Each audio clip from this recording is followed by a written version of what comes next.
Well, hello again, everyone, and welcome back to Kovac Enterprises. We are in the process of building the Star Wars Millennium Falcon, the 1/40th scale model from the Return of the Jedi version. And as you recall, on my previous episode, for episode number 3, we were at the stage of putting in the white pearl with a little bit of some gray to airbrush onto the ship itself.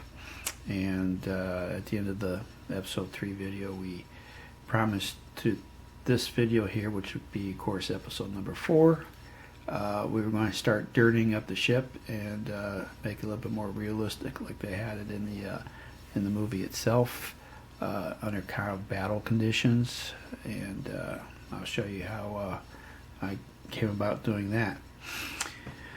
So basically,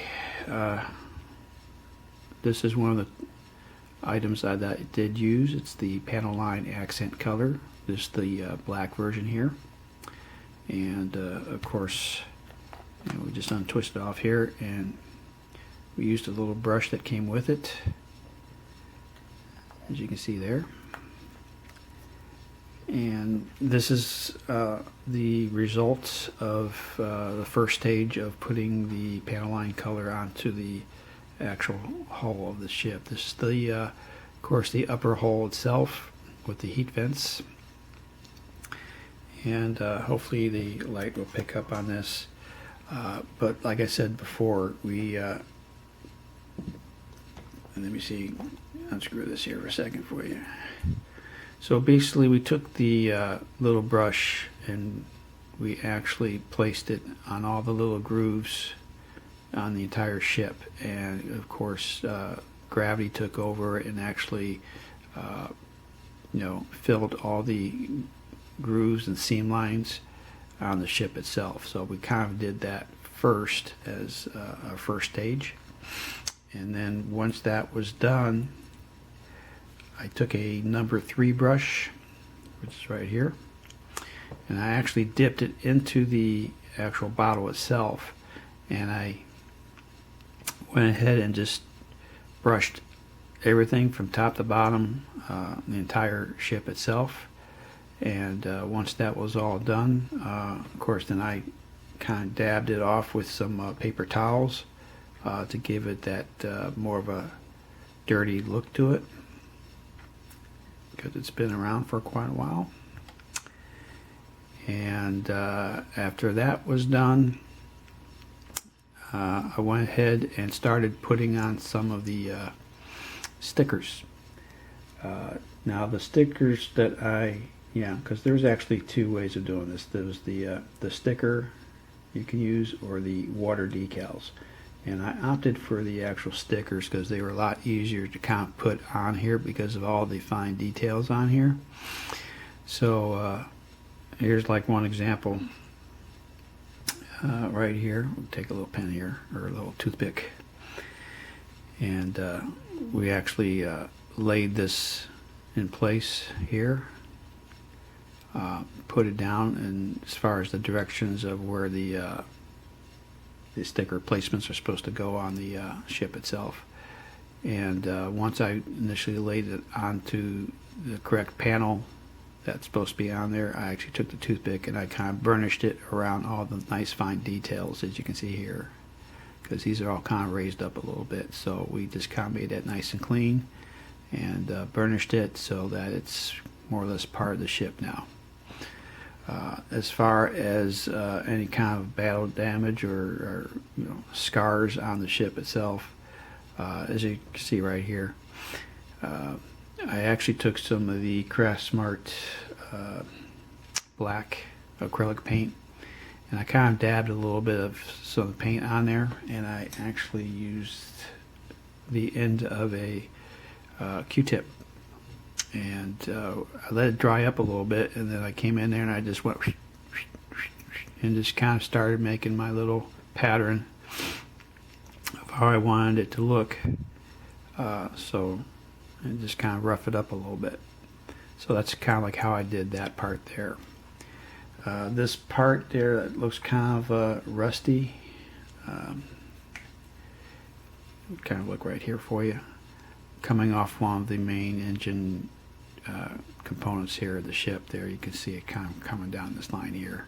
I used some Tamiya red brown on that, and kind of the same thing. I just kind of dabbed it a little bit and streaked it out a little bit, kind of let it dry up a little bit, and then once again I took my Q-tip and I just kind of brushed it out there. Now, since it's a Tamiya brand paint, red brown, of course I used the proper thinner for that, so I just kind of cleaned up around the edges and stuff and just kind of made its own like little streak right there using the Q-tip.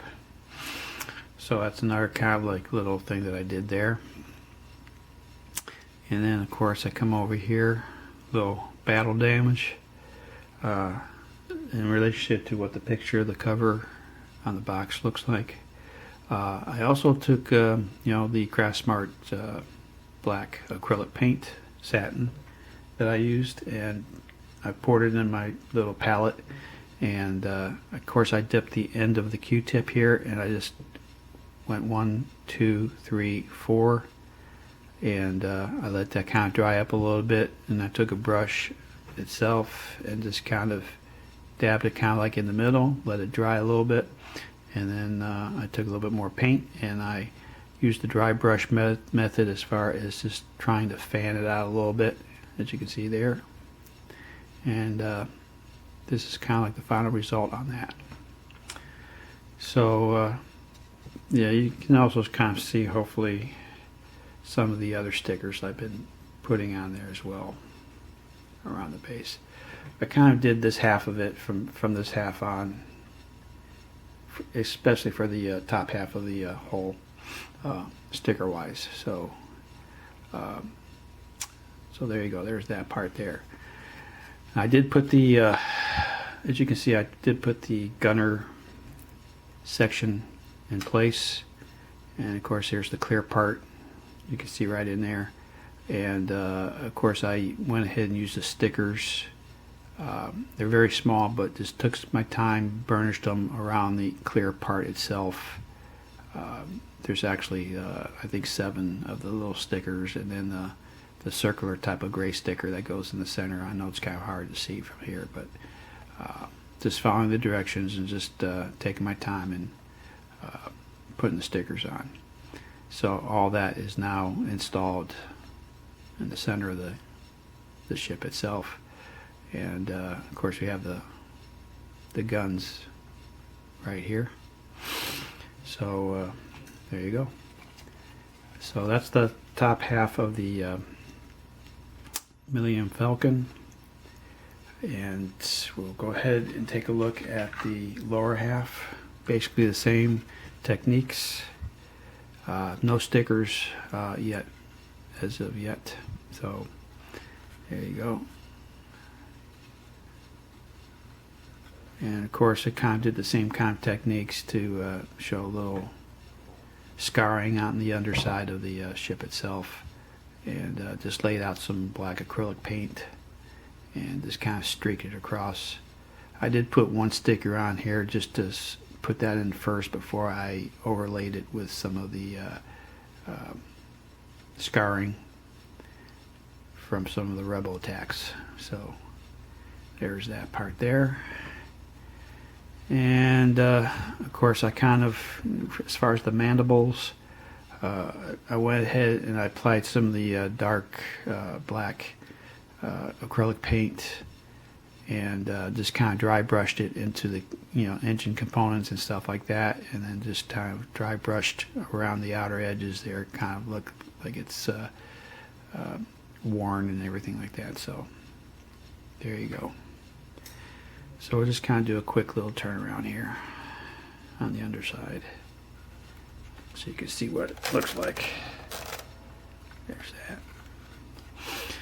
So that's basically what I was doing as far as weathering techniques. So at this time we are pretty much done with all the painting as far as this part of it. I still have to put together the landing legs and stuff, because my daughter wanted to have it in the landing mode. So, but I will use the same kind of techniques weathering wise to match up with the rest of the ship there. So pretty much we're just going to keep on adding some of the stickers to the rest of the exterior part of the hull. So yeah, that's it for this video right here. Just want to show you a quick sample of what I was doing as far as weathering the Millennium Falcon.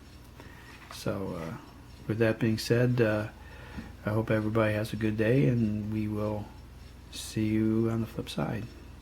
Until then, Kovac Enterprises is signing off.